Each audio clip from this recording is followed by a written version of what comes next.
In today's video, I'm going to show you how to stop sharing your public data and interactions with Grok on X, also known as Twitter. This is a quick privacy setting that lets you control whether your public data is used with Grok and third-party collaborators. If you want more control over your account privacy, this is a simple setting worth changing. If this video helps, make sure to hit the like button and subscribe for more quick tutorials like this one.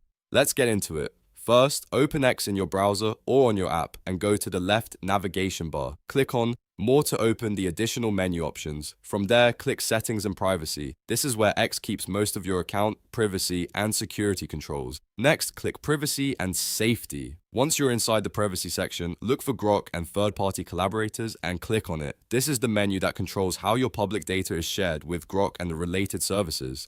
On this screen, you'll see the first option labeled Allow your public data. Simply toggle that option off. Once it's turned off, your public data and interactions will no longer be shared in that way. That's all you need to do. Your setting has now been updated and you've successfully stopped sharing public data with Grok in X. If you found this helpful, please like the video, subscribe to the channel, and turn on notifications so you never miss an easy tutorial.